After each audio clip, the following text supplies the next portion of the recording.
Utara, Ustaz. Nah, Ustaz, di kampung kami banyak melaksanakan tradisi-tradisi seperti wirid Jumat, tolak bala, dan lainnya.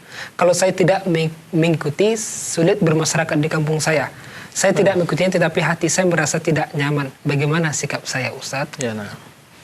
Ya, terima kasih kepada Pak Said. Said. Said di Sumatera Utara. Sumatera Utara. Nah, barakallahu fiik.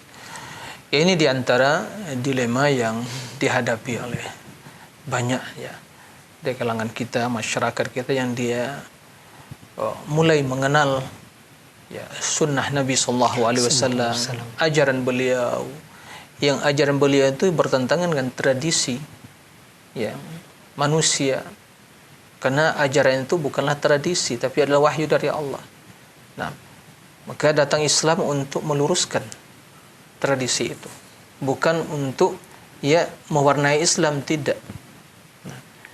Dan hal-hal yang terjadi bagi tradisi itu umumnya hanya mungkin warisan para leluhur, bukan sebuah amalan.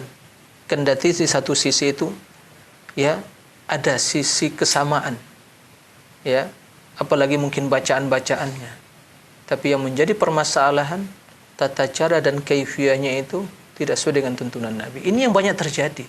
Umumnya tradisi-tradisi yang seperti itu dan yang lainnya, ini dari sisi inilah menyelisih sunnah Nabi SAW.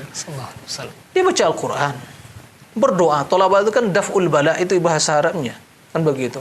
Menolak bala, ya, daf'ul bala, waraf'uhu, dan untuk mengangkat. Berarti dia ingin mengangkat bala, ingin menolak bala ya, sebelum terjadi. Kalau setelah terjadi diangkat, raf'uhu wa daf'uhu. Ya, seperti itu. Nah, akan tapi kalau dia lakukan dengan dengan cara-cara dan kaifiyah yang tidak ada tuntunannya, begitu juga ada doa-doa khusus yang dia yakini, ya, khasiatnya begini seterusnya. Ini jelas membutuhkan dalil. Nah, kalau itu diyakini, ini adalah penyimpangan. Kalau dia berdoa, Rabbana atina fid dunya hasanah, ya, kapan saja, nggak mesti berkumpul di masjid, karena juga tidak ada tuntunan seperti itu. Masing-masing berdoa, masing-masing kembali kepada Allah, karena bala yang muncul itu karena dosa kita, maksiat, dosa, kejahatan kita, kezaliman kita, Allah turunkan bala. Maka kalau ingin ditolak bala dari Allah, ingin menolak bala, tinggalkan maksiat, tinggalkan kezaliman, tinggalkan kejahatan, kembali kepada Allah, bertaubat. Nah, begitu juga mungkin wirid-wirid Jumat. Apa maksud wirid Jumat? Apakah mengkhususkan malam Jumat dengan doa-doa khusus, bacaan-bacaan Al-Quran secara khusus? Ya, kita pertanyakan kenapa dikhususkan? Ini harus dijawab dulu. Kenapa dikhususkan? Suatu amalan, sebuah kaidah dalam beribadah. Ini perlu pahami baik-baik ini, kaidah ini. Suatu kaidah dalam beribadah. Bila ibadah tersebut diperintahkan untuk melakukannya secara umum, kapan, di mana saja, maka nggak boleh dikhususkan dengan waktu dan tempat tertentu. Contoh, Al-Quran, kapan saja dibaca di tempat yang baik, dalam kondisi yang baik. Ya. Jumat kah? Malam Senin kah? Malam Jumat kah? Malam Kamis kah? Semua waktu untuk membaca Al-Quran. Tiada hari tanpa Al-Quran. Ya. Mau baca Yasin, mau baca Baqarah, mau baca Ali Imran, Al-A'raf, silakan, tidak ada masalah. Tapi tatkala kita mengambil, ayat ini dibaca khusus malam ini, khasiatnya begini. Nah, ini dalilnya dari mana? Anda membuat syariat yang tidak ada tuntunannya. Kalau ditanya, mana dalilnya? Nggak ada, berarti itulah terlarang. Maka pastikan sebelum beramal, dalilnya dulu. Nah, jangan sekedar semangat saja. Baca Yasin misalnya.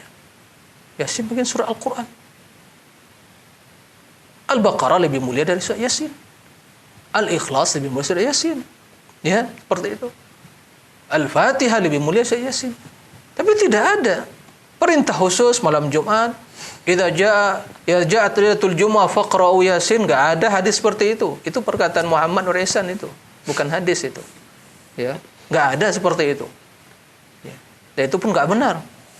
Ya. Jadi para pemirsa rahimakumullah, kaum muslimin, Mari kita mulai semakin cerdas beribadah.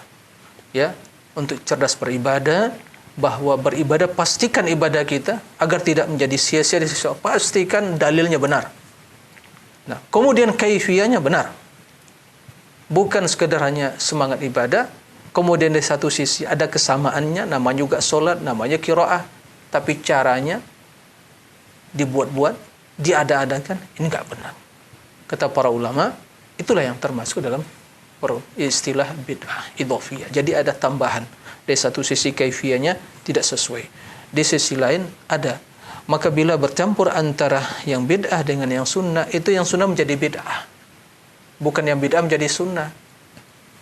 Paham ya?